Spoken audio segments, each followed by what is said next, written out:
Hello, everybody, and welcome to the Guesswork to Game Plan planning seminar for town and parish councils. I know how busy you all are, so we're gonna try and stick to the hour. But before we get started, can we please, just so that everybody can hear the presentation, if you could keep your microphone muted during the session.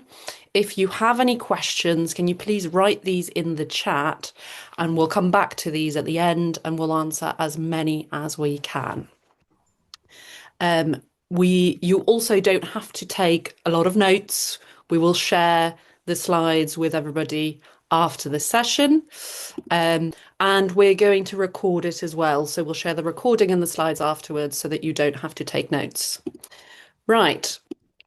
So a little bit about ONH first. We are ONH Planning for Good. We're hosting this free online seminar today, specifically for town and parish councils, to keep you up to date with the numerous changes that have been made in planning, how they impact locally, and how you as local councils can prepare. We are a multidisciplinary social enterprise of RTPI chartered planners, architects, and urban designers. Over 90% of our work is with town and parish councils, and we've also got 3 former clerks on the team, so we really do understand how town and parish councils work and the pressures that you face. We've supported over 200 neighbourhood plan projects for local councils across 60 different local planning authority areas. We also deliver many other different types of planning support depending on each parish's personal circumstance, needs and aims. So I am the planning director at ONH. I have experience at different levels of local government and within the private planning sector. I'm a chartered planner and I support ONH clients across the country to meaningfully engage with the planning system. We've also on the call got Leah, Coney, who is our planning and development manager. She manages a portfolio of town and parish council clients for ONH with a focus on town centre regeneration, asset management, redevelopment and placemaking. Leah has over 18 years experience of working in local government and significant hands-on experience in the practical day-to-day management and deployment of public-facing projects, working as liaison between local community and key stakeholders. So, right, thank you very much for that. So we wanted to start, we're going to do a quick run through of everything and then hopefully there's time for questions at the end. And we wanted to start with what's happening right now. But before I begin, I just want to say hello to Blandford. That's a town council I used to work at, and I know you're on the call, so shout out to Blandford. We've also got some of our existing clients on here, so hello to you all. And of course, those that we don't know, hello, thank you for giving up your time. So let's have a look at what's happening right now with planning policy. So the new government came in, and one of the first things they did was change the national planning policy framework. So the overarching framework that guides planning policy throughout England. And that was in December 2024. And essentially what they did is they just changed back all of the things that the previous government did. And I think the thing that is really important is they changed how the presumption in favour of sustainable development is going to work. So what that is, it essentially tilts the balance in favour of sustainable development. So when does that happen? Well, when a local authority doesn't have a 5-year housing land supply. The other changes that they made involves Greenbelt. Now, not everybody has Greenbelt. So Greenbelt isn't our open, beautiful countryside. It is a specific planning designation and the whole country is not covered in it. But I'll talk about where the Greenbelt is a little bit later on. But what I wanted to show you was how few local planning authorities have a 5-year housing land supply. And so that tilted balance is currently engaged in large parts across the country. The other thing I wanted to talk about was the housing delivery test. So they changed the NPPF so that that also now becomes a lever to engage the tilted balance. Um, it's probably ignored, I would say, because there's so few local authorities that fail their housing delivery test. But essentially, there's about 20% of LPAs failed their housing delivery test in 2023. So important for you what to take away from today is, do you know what your local planning authority's 5-year housing land supply position is? And if you don't, they are meant to publish annual summaries every year that tells everybody whether they have a 5-year housing land supply. Of course, that is challenged in appeals, in planning appeals. But of course, you are a network of town and parish councils, and talking to your neighbours about whether there has been appeals in the patch, and whether the 5-year housing land supply position has been challenged in an appeal, I would say is something that you can find out quite quickly. In terms of the housing delivery test, that's published by the government around November, December every year. So on .gov.uk website, you'll find all of the previous year's housing delivery tests. It's an Excel spreadsheet that you can download and you can search for your local authority, and that will tell you whether they're getting more than 75% of their housing delivery target. Remarkably, the government retained paragraph 14 of the NPPF. And the reason that's important is because if the tilted balance is engaged and you have a neighbourhood plan that engages paragraph 14, you can tilt the balance back in favour of your development plan.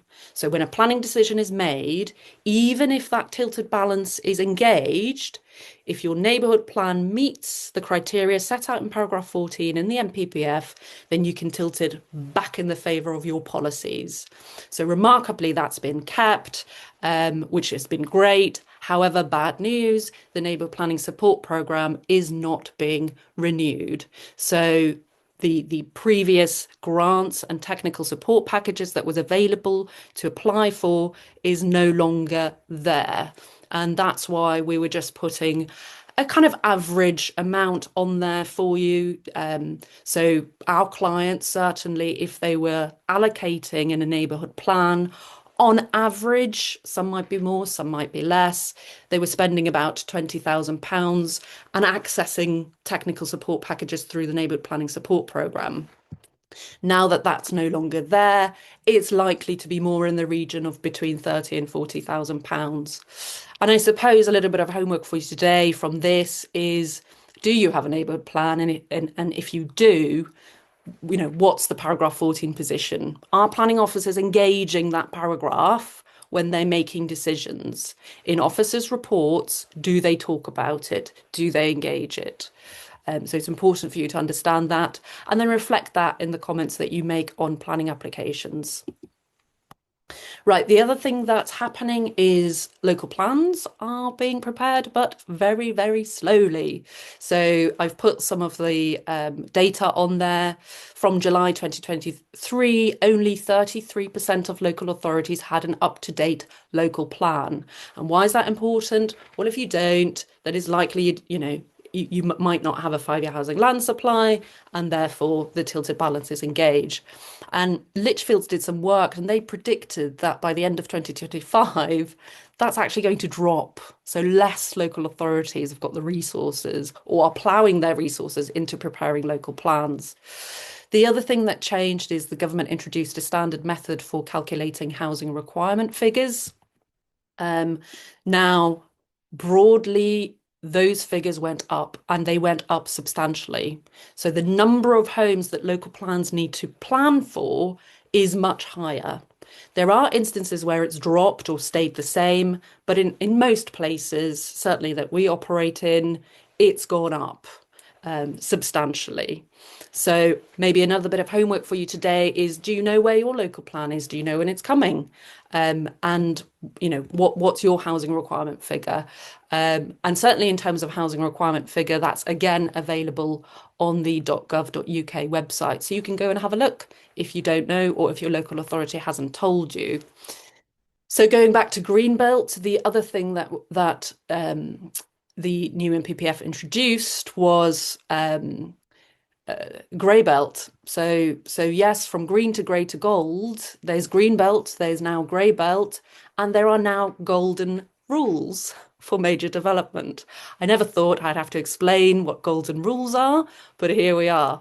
And what you can see there is I've just pulled some statistics from different platforms and their assessment of how much grey belt there is in the country. And you can see that they're very far apart. So there is a very different way in which each of those companies or newspapers have assessed what grey belt is. And so what does that tell me? That tells me it's subjective. So there are decision points, and dependent on what which decision you take, it will lead to a different answer. So a good question to ask is, do you have green belt? Do you know about grey belt? And do you want to decide? Do you want to make those decision points, or do you want to leave it to others? Um, the final thing to say about that is, alongside the NPPF changes, the planning practice guidance was also changed. And what that said was that the greenbelt purposes, that's to do with towns and large built up areas, do not apply to villages. So they've made it very clear the purpose of the greenbelt is not to stop the coalescence of villages, it's for towns and large built up areas. So that has, in my opinion, completely changed the game. Previous communities that were in the greenbelt, villages that were in the greenbelt, are now, in my opinion, much more exposed to things that they might not have been before. Right, so now you've got a picture of what's happening, what's going on at the moment. Leah's going to take us through what's coming over the hill. Thank you, Leani. So I'm going to attempt to canter through in 5 minutes the most relevant policy and legislative changes coming over the hill in the next few months. Some of these will have resourcing implications for town and parish councils, so worth keeping an eye on. The two key pieces of legislation are the Planning and Infrastructure Bill and, of course, the English Devolution and Community Empowerment Bill, which will seek to deliver a number of these changes. So first up, National Development Management Policies. These were introduced by the Lura but never implemented.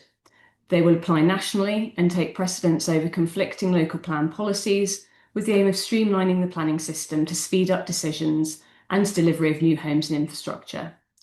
They're designed to provide consistency on key issues such as design or flood risk, which will in turn allow for simplified local plans by removing duplication.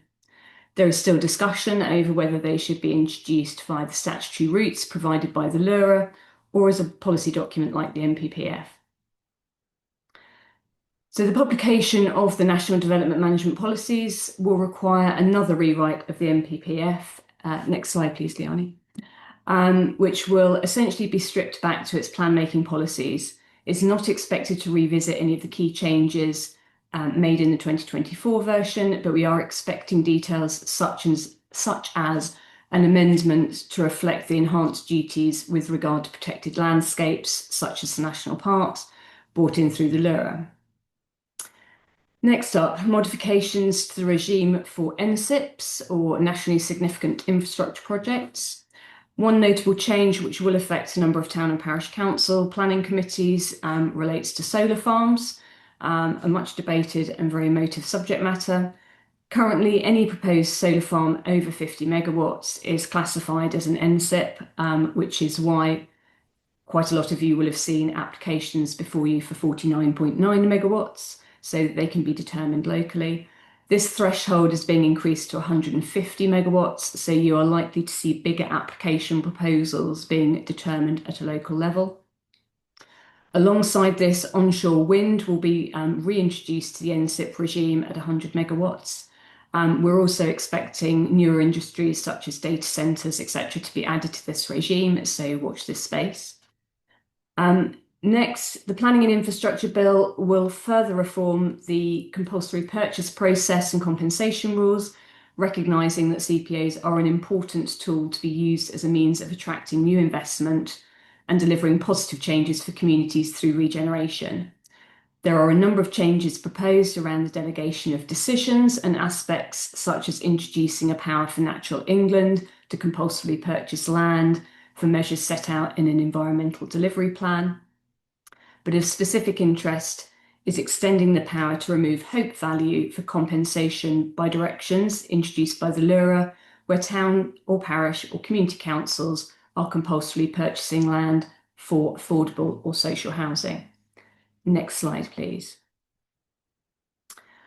Other notable changes designed to speed up the planning process are, first of all, the narrowing of the number of statutory consultees at the application stage to focus on probably heritage, safety and environmental protections, with the intention of speeding up the process and preventing delays to homes being built.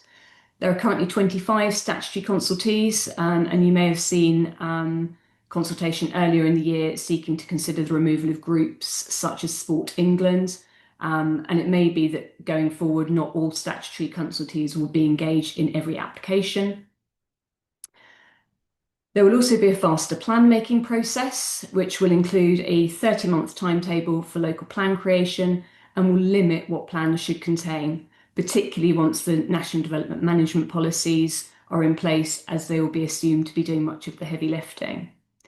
The new plan making system was promised in 2025, but giving LPAs until December 2026 to submit plans under the existing system. So that's the Reg 18, Reg 19 system that you're used to. More details are expected on the new plan making policy process, regulations and guidance this autumn. A further measure designed to accelerate decision making is a new national scheme of delegation, setting out which types of applications should go in front of committees and to ensure mandatory training for councillors that sit on planning committees. The proposal is a two-tier system under which applications meeting the criteria of Tier A will automatically be delegated to be determined by officers, whilst applications meeting a Tier B criteria would be subject to a gateway test to determine if they should go to committee. This should be in place by the end of the year.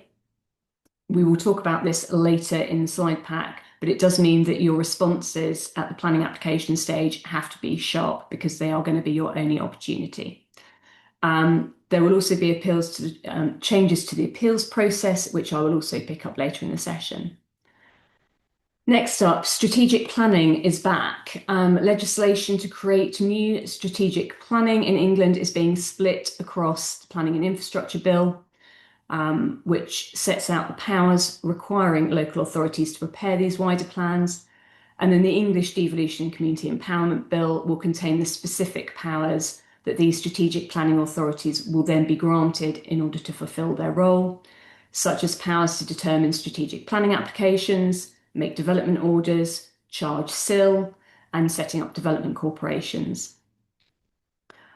Also under the devolution bill, which we could probably spend an hour on alone, but just to highlight a couple of matters which may be of relevance to you. Community right to buy. As you know, we have the assets of community value, whereby where an owner puts their asset up for sale, there is a 6-month moratorium, during which time community groups can put together their bid to buy an asset to protect it for the community. However, at the end of that process, the owner currently may still sell the asset to whomever they like. The bill will introduce a new community right to buy, which will mean that when an ACV is put up for sale by the owner, community groups will be given first opportunity to purchase.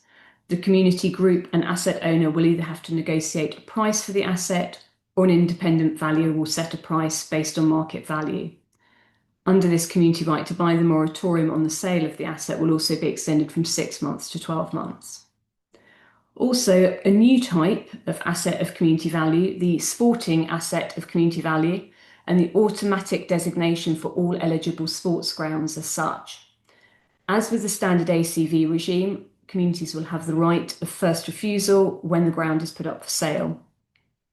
The status will also provide enhanced protections for sports grounds indefinitely. So unlike a standard ACV, will not need to be renewed after 5 years. And it will include other facilities within the site, such as car parks that are dependent or that the ground is dependent upon to function properly. So they will also be eligible. Finally, a couple of words on local government reorg from two-tier to single tier, and to say that the local plan making process will continue as normal, and plans will then be moved across to the new authority. And this has already happened in areas that have already moved to unitary status. We're often asked what happens to those plans, and obviously we are a plan-led system. So no matter who is administering the planning in your area, the plan itself remains in place and in process. That concludes the whistle-stop tour. So back to Leani. Thank you.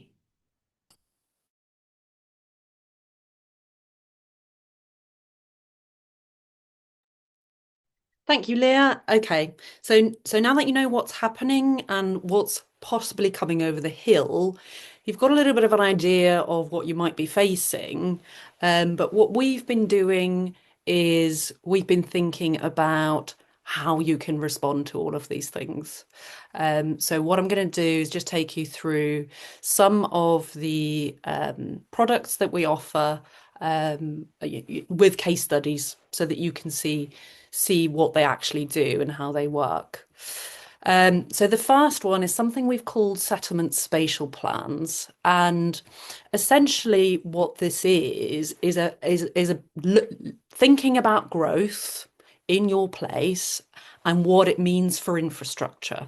So the thinking about infrastructure is embedded within thinking about growth. And what we found was that the outcome of these settlement spatial plans you can use in three different ways. You can influence your local plan. So if there's a local plan consultation happening, you can use it to respond to that. You can use the evidence that you've gathered out of this exercise to respond to planning applications, or you can use it as a basis for site allocation in a neighbourhood plan if that's what you want to do. And of course, they can also be produced to tight timescales. Now, that doesn't mean that they're not hard work. They are incredibly hard work, and they lead to really difficult conversations. But ultimately, the thing that's attractive about them is they're very different to the way in which the current planning system plans for growth. The current planning system does a call for sites.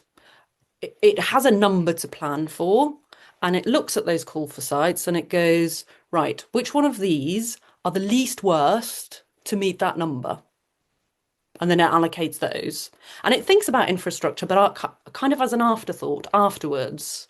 Okay, so for these sites, what kind of infrastructure might we need? And you lose the opportunity to put the infrastructure in the right place. What would work, rather than looking at what would work for that settlement. So the example I'm going to use today is Hadnam. Now, this is hot off the press. Hadnam is launching their community consultation on their settlement spatial plan tomorrow. So it is really, really new.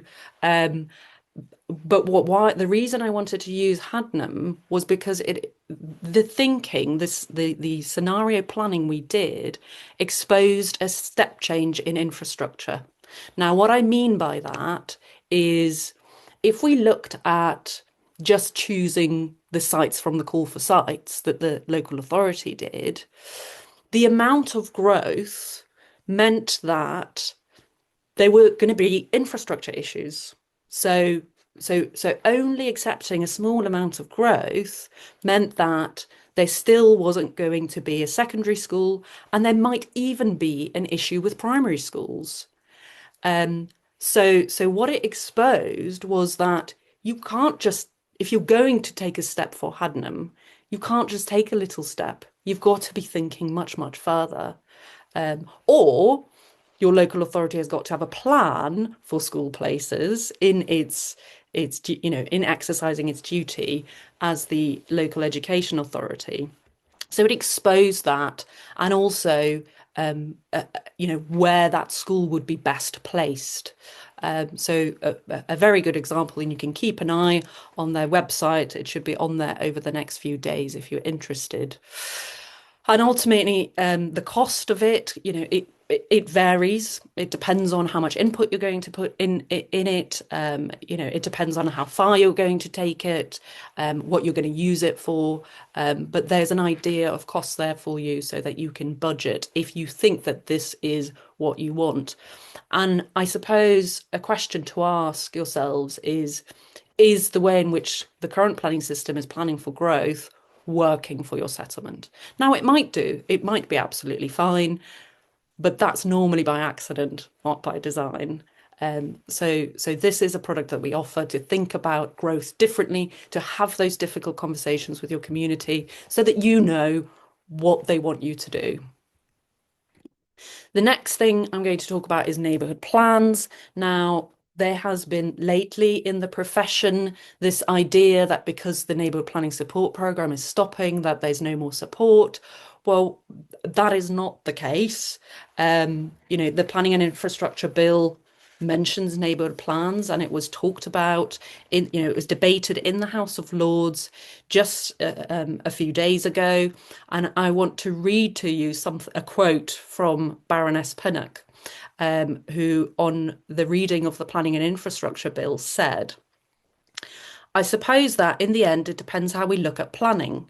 We have had two analogies today, a planning hierarchy from the noble Lord Lord Banner and a pyramid from the noble Lord Lord Jameson. And I wonder whether using those images makes us think that the important bit is the apex. I would use a different analogy, our road system. The big NPPF strategic plans and local plans are like major roads and motorways. But what gets us from one place to another are the local lanes and byways, and that is neighbourhood plans. Those are the ones that matter to people.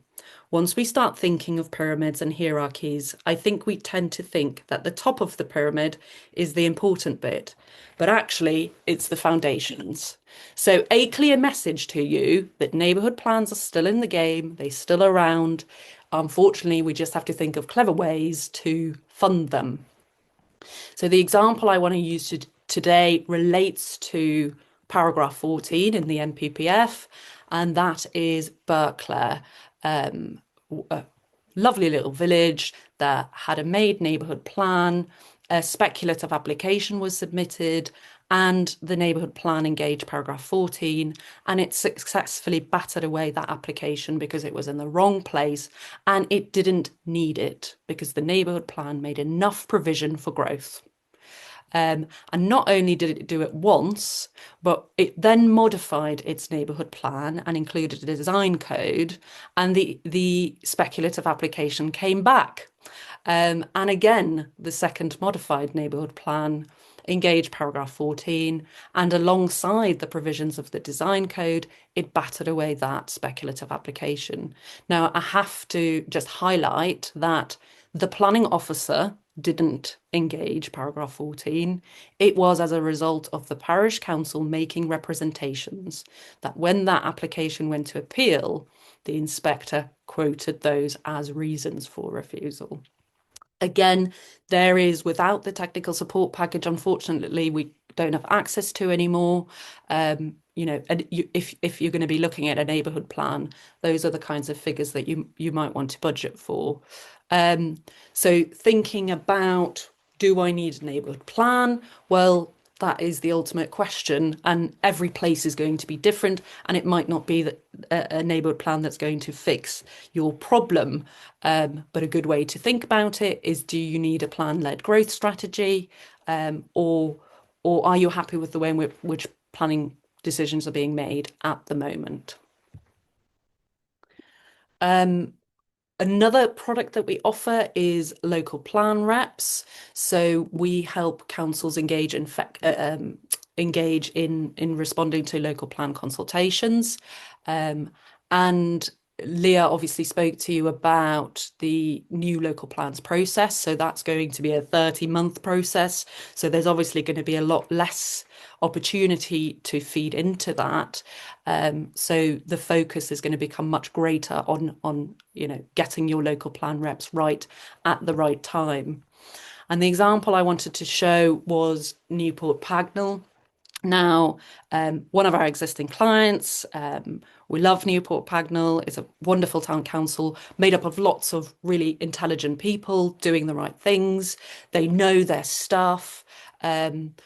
But for one reason or another, the first thing we spotted was a pretty big issue in the local plan that they hadn't quite yet. Now, whether that was because the town council's really busy or not, I think it exposes that unless you're going to learn or planning language, it's important to have somebody that knows the planning speak that they're using, and what it means for your place. So I think that's a really good example. Again, we've put some price ideas on there. It will vary according to scope. So, for example, some local plan responses that I've done, clients have wanted input from other specialists like highways engineers, etc., etc. So it just depends how much you want to throw at it. So it's important, some of you, however, might have some planning background yourself, and you might be fairly confident in the language that local plans use, which is great, but make sure you understand and know what it means. Right, so, oh, sorry about that. Greenbelt. So this map, there's a link to it, and we'll send these slides round to you afterwards. That is the National Map for Planning. It's freely available for everybody to use, and that shows the Greenbelt. So you can see all of the green bits. It is not, the country's not covered in Greenbelt, so it's not going to apply to everybody. We know 133 local authorities have been given funding for Greenbelt reviews from the government, and that's because of NPPF changes where it's going to become important to look towards the Greenbelt to accommodate those higher housing requirement figures. There's a hierarchy, so previously developed land first, then grey belt, before touching other parts of the green belt. But one of the things we can do is undertake a grey belt analysis for you. Or alternatively, before even looking there, is having a brownfield first strategy. So looking at what's available within your patch, within your built up area, is there enough to meet this number, and what needs to be done to make it easier for those schemes to come forward? Because of course, brownfield land is really expensive, really difficult to bring forward, but there are things you can do to make it easier. I've put there, at the very least, have a plan for improving your green spaces, and that's because of those golden rules I talked about earlier. So one of the golden rules is that if you're going to develop for homes, and if it's major development and you're utilising grey belt land, then you've got to make sure that there is access to green space, or you are improving existing green spaces. So if you don't want to touch this with a barge pole, but you still want, to be proactive in a small way, well, then just make sure you have plans for improving your green spaces so that you can signal to developers, well, if you're going to bring that forward, here's the improvements that's needed to our existing green spaces. Again, both of those can be used to respond to local plans. They can be used as an evidence base to respond to speculative planning applications. And also they can be used as a basis for policies in a neighbourhood plan. The crucial thing here is it is a piece of evidence that you have prepared, and it's credible, and you can present it as an alternative to whatever else is being presented. The case study I'm using is Ashley Green. So again, this is hot off the press. Ashley Green's just they've decided to make some policy provision in their neighbourhood plan for the outcome of their grey belt study. And that's just I think it's at Reg 14 or just about to start their pre-submission consultation. So you can go and have a look on their website if you are interested. And it's that point I made earlier about how vastly different everybody's opinion of what is grey belt is. And so Ashley Green has decided that we want to be the ones to say how those criteria are applied locally, and we're going to provide that clarity through our neighbourhood plan. So again, there's just some ideas of prices, there or thereabout, a range in between those.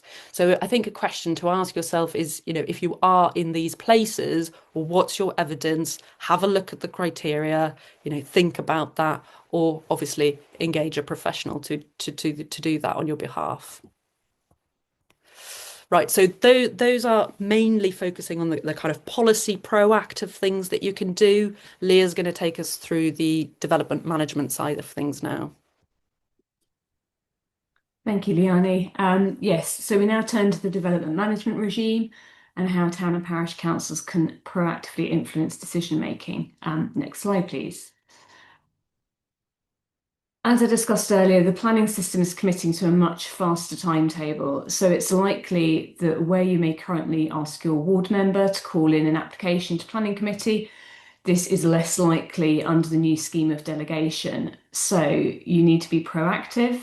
You need to ensure that your written rep is of a high quality submission, accurate, policy-based, and complete during the 3-week consultation period. Do not, as some of us have done in the past, rely on your powers of persuasion with the LPA Planning Committee. In addition, the proposed changes to the appeals process means that for most planning applications, town and parish councils will not be able to add new comments or evidence to support their position after a developer files for appeal. This means that getting it right first time is pivotally important. We are also likely to find more applications going to appeal on the basis of non-determination if LPAs do not process them quickly enough. So, make sure you have your planning consultant on speed dial when you do need help. And even if you don't need assistance in preparing your rep, make sure wherever possible that you have suitable evidence ready in advance. So the new appeals process itself, the expedited Part 1 written reps process was introduced back in 2009. It was a simpler process than other processes for dealing with appeals to allow the planning inspectorate to reach quicker decisions. Currently, the regulations limit that type of appeal under Part 1 to householder and minor commercial. The changes will widen the scope of Part 1 to include appeals which relate to either refusal of planning permission or reserve matters, imposition of conditions on approvals, and refusals of prior notification for prior approval. Any appeals received following the revised regs coming into force, which are expected towards the end of this year, will follow that new expedited process. So all Part 1 appeals will then be decided on the same basis and the same information that was submitted at the planning application stage, unless there are exceptional circumstances which justify the need for new evidence. This is yet to be defined, but clearly may impact if there's been policy changes at national and local level in between, but we wait to find out. So the appeal will be decided based on the plans, drawings, reports, and any other information that was used at the time, including the case officer's report and/or committee report and the decision notice. There will be no opportunity for further comments from interested parties. Next slide, please. Very quick case study. This is Stoke Poges Parish Council, who approached ONH to assist in unpicking a retrospective application for changes to a large extension which had not been built in accordance with approved plans, or, as the Daily Mail called it, resident fury after wealthy neighbour extends his horrific £1 million American-style McMansion without planning permission sparks war for the ages. Notwithstanding the headline, we tightly focused the objection on the impact on the setting of a non-designated heritage asset, which was the neighbouring property, and 2 specific codes within the Stoke Poges design guidance and codes, which provided the evidence base for a policy within their neighbourhood plan. At the time we did the rep, the neighbourhood plan was at examination, and as such weight was given to the policy, even though it hadn't yet been made. The application was refused, notably by the planning committee in this instance, but due to the retrospective nature, it was always likely that it would go to appeal, as otherwise clearly enforcement was going to be the next step. It has now gone to appeal, and given the neighbourhood plan has now passed referendum, full weight is now going to be given to those two policies within the neighbourhood plan. So we await the outcome of that. But the inspector is fully aware of the increased weight for those policies. The point being, it's important to get your rep right at the application stage, take a less is more approach, tightly focus on the elements of the case that are going to hold most weight in the planning balance in the specific circumstances that you're in. And as a cost guide there, it's a relatively inexpensive way, but clearly, as Leani discussed earlier, if you can get the policies right in the first place, you don't have to rely on the development management stage. But if you have to, that's where it is. Next slide, please. Notwithstanding examples such as Stoke Pages, given the current policy vacuum that many local councils find themselves in, we are in a relatively low risk environment for developers, particularly in respect of speculative applications for housing, a subject which is guaranteed to stimulate community interest in the planning process. I think the reality is today that unless you're in one of those 22% that might be by the end of this year, authorities that will have a current local plan which accounts for the revised standard method, or you've got a neighbourhood plan which is engaging Para 14, or you have engaged a planning consultant to successfully rebut the Para 11D presumption in the NPPF, chances are high that new housing may well be coming your way. Therefore, it is more important than ever to be proactive and engage with developers during the pre-app so that you can seek to make the proposal the best that it can be for the community. I cannot stress enough, please do not ignore what is coming. We see too many town and parish councils who still feel that they can't talk to developers because they're worried that residents will think that they're colluding with them. Engagement can be conducted transparently, without prejudice, and of course you retain your right to object at the application stage, no matter what the outcomes of that pre-app. As we know, planning is far too often adversarial when it need not be. This mentality of winners and losers depending on the decision. Developers would far rather know what your issues are and seek to resolve them if possible than to be at odds with the community, which is frankly exhausting and costly for everybody. Think ahead and be prepared. Know what infrastructure or community facilities you need and what evidence do you have to support your requests, and then just ask. This can be done at an application stage, but it is far harder to do once plans are prepared and submitted. Far better to do it at the pre-app stage. The cost for this can be as little as your time to sit down and have a roundtable discussion. Alternatively, you can engage a planning consultant to negotiate on your behalf. Just remember, diplomacy is the art of letting other people have your way. So be prepared, know what you want from the proposals, and then set about securing it. Make sure you budget sufficient resource to respond to pre-app. You'll find the return on your time and investment can be incredibly valuable, both to the existing and future communities of the parish. Next slide, please. Quick case study, Dunton Green, just outside Sevenoaks in Kent. We've been working with their parish council, a national house builder and the local planning authority in respect of proposals for a new housing development, which is on the boundary of land owned by the parish council, which is currently in the green belt, but likely to be released. Over the last year, the parish council has thought about the long-term future of the parish and have responded proactively even before any formal pre-app period, because they've thought ahead. They're seeking to use the development opportunity to bring forward community benefits, which will help shape a new village centre, ensuring that the development responds to the parish council land that's around them rather than turning its back on it, which could potentially have a lasting adverse impact on community cohesion. Again, I've put you a cost indicator there, but it really just depends on the scope of the development and the things that you want from it. And how you engage through that pre-app stage. Next slide, please.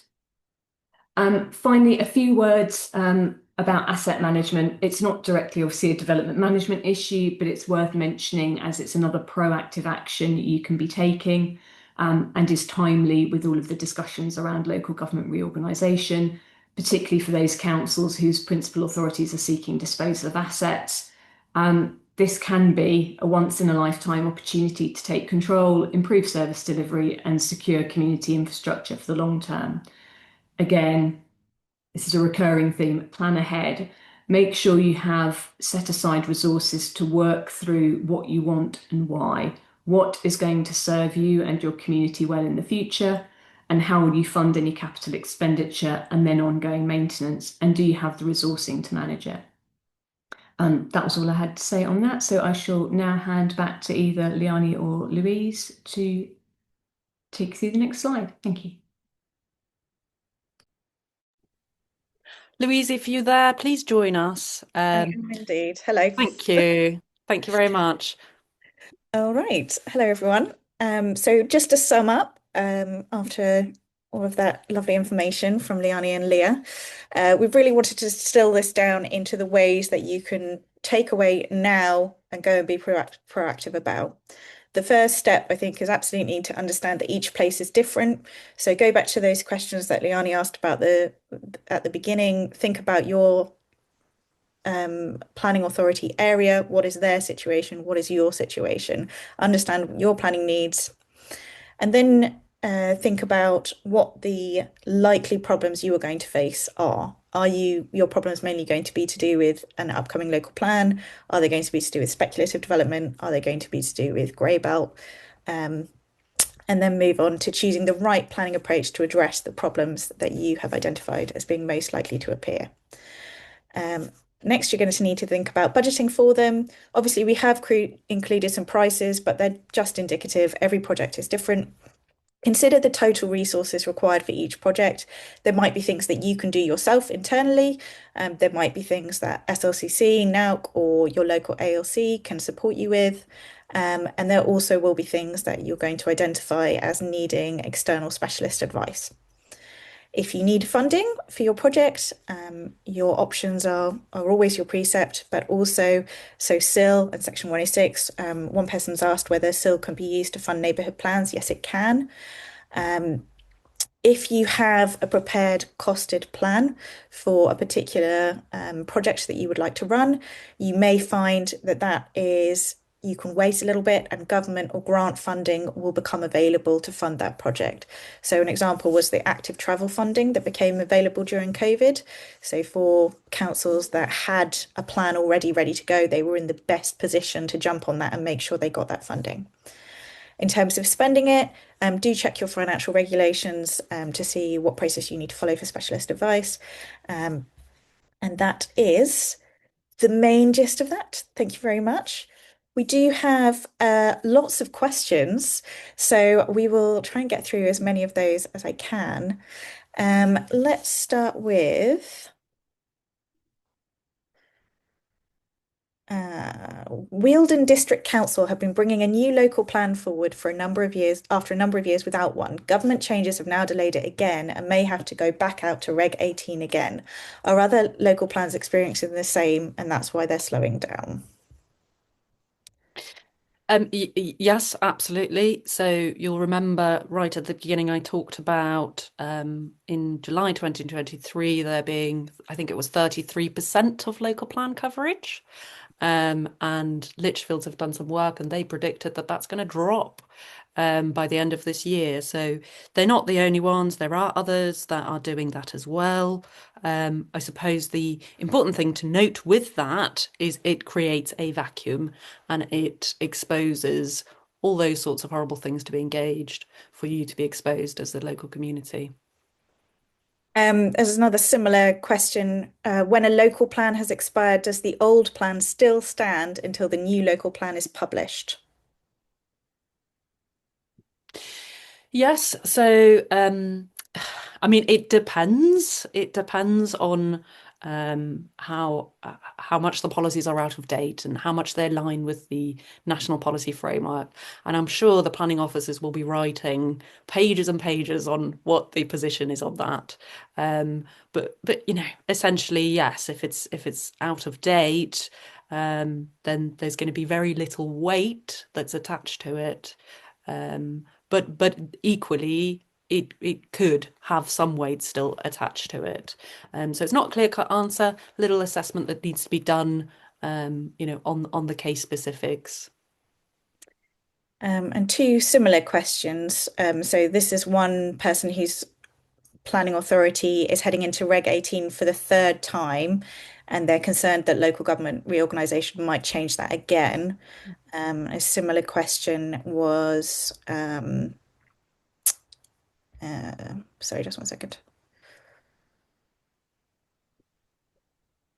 How will the new mayoral authorities and their strategic planning role impact on the hierarchy of local and neighbourhood plans? So going back to the Baroness's analogy, there's no hierarchy. Everything's, if a neighbourhood plan's made, it carries the same weight as a local plan policy, so it's not subordinate to it. To answer the question, those mayoral authorities will have specific powers available to them. And one of the things that the government wants to see is spatial development plans. So, the only thing really we can kind of compare it to right now is a bit like London. So the mayor prepares a spatial development strategy, the borough councils prepare a local plan, and then there's very few neighbourhood plans in London, but for all sorts of reasons. So it'll be exactly very similar to that. There'll be an overarching spatial plan, local plans that deliver in line with that spatial overarching plan, and then neighbourhood plans that deliver in line with both of those. I think I would just add to that I think there's been a few comments about delays to local plan making, and particularly around local government reorganisation, and it it shouldn't be an excuse. The local authority that I was most recently with, I think, have done 4 Reg 18s and are probably going to go out for another one. And they are looking at ways to kind of excuse why local plans aren't in place. But in terms of local government reorg, and I see Debbie and others have mentioned this as well, the regimes will, with the introduction of spatial plans and unitary, they will change. But the point is that your local authority should be progressing your current local plan without delay, because the longer they delay, the more speculative applications you are going to have. So they should be getting their head down and getting a plan in place. That plan is not going to get scrapped by a unitary. As Leani said, even when a local plan goes out of date, there is still going to be weight attached to it until something else replaces it. So they need to be getting on with them. Sorry, that was just a No, absolutely agree, Leah. There is within the system, it's always been this way. As soon as central government starts tinkering with local plan regulations, local authorities don't want to spend any time on it, so they stop rather than pushing through and getting it done. So it does happen. It shouldn't happen, but it does. Okay, just a quick note that the clerk from Compton has asked if anyone has a good scheme of delegation to cover, for example, referring applications for specialist advice on receipt of an application. And she's asked for advice from other clerks. So if you want to reply in the chat, please do. Let's go to grey belt. So we had two questions here. Does the green belt, grey belt change affect local green spaces? And does the green belt, grey belt policy mean land around villages is more likely to be designated as grey belt?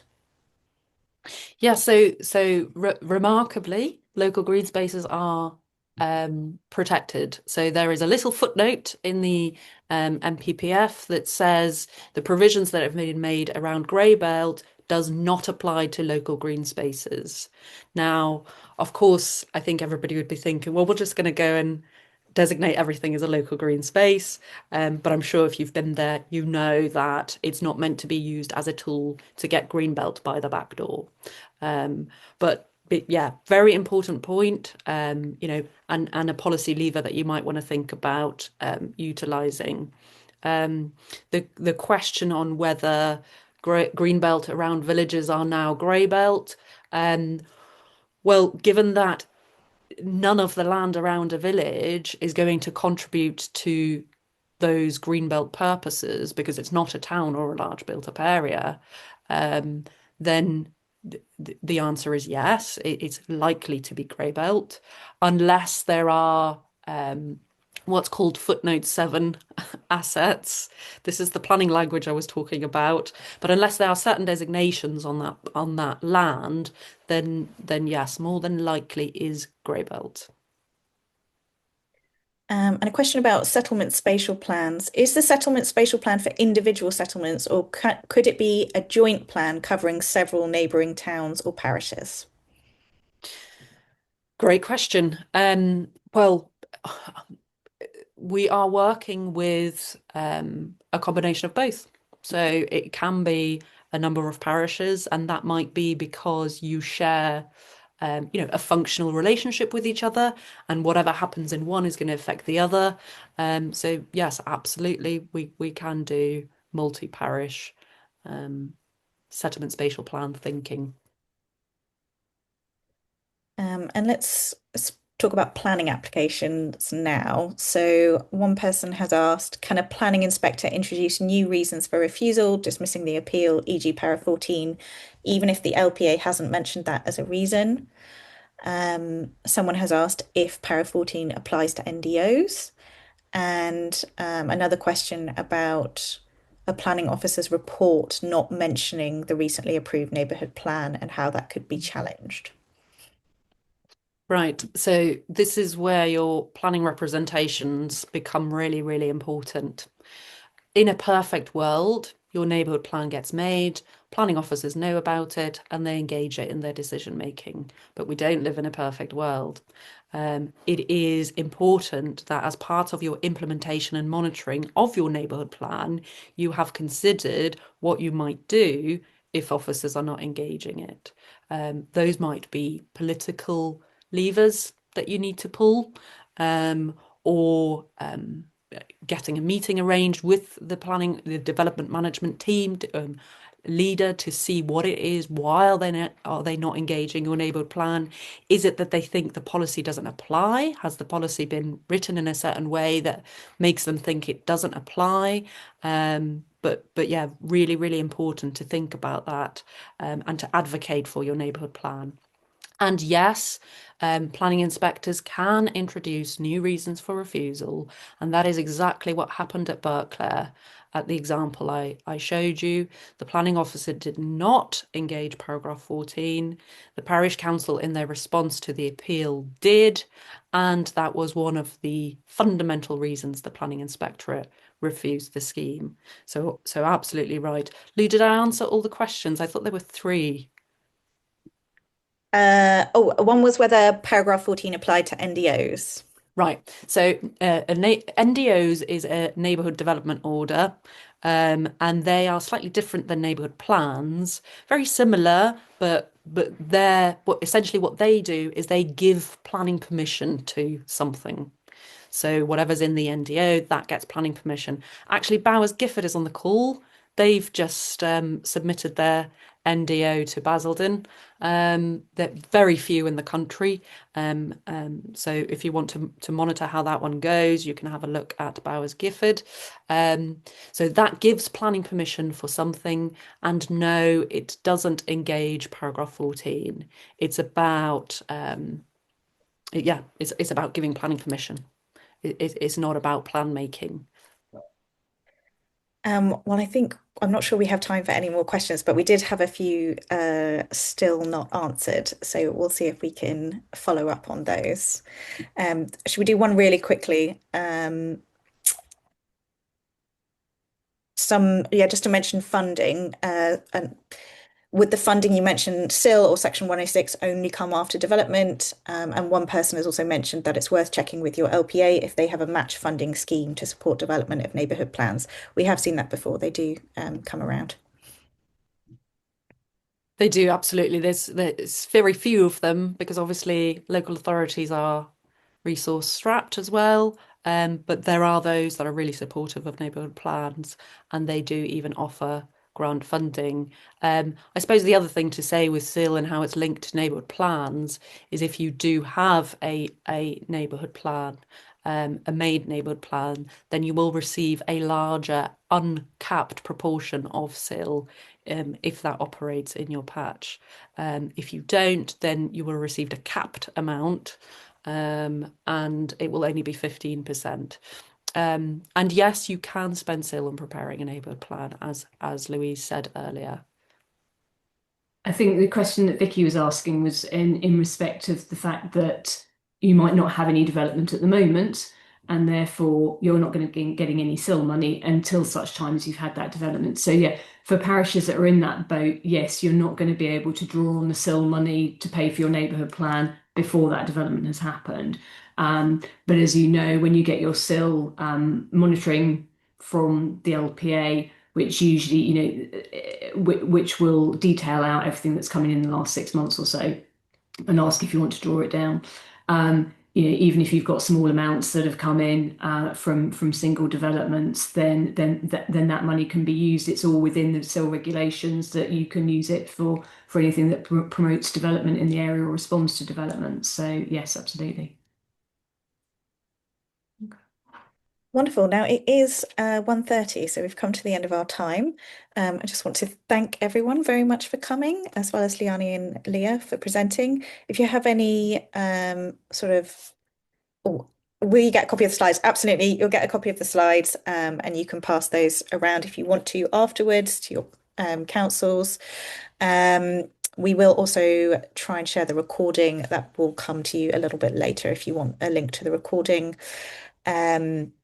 If you have any questions, if you've got any inquiries about products or you want to talk to us about what might suit your parish, please do get in touch.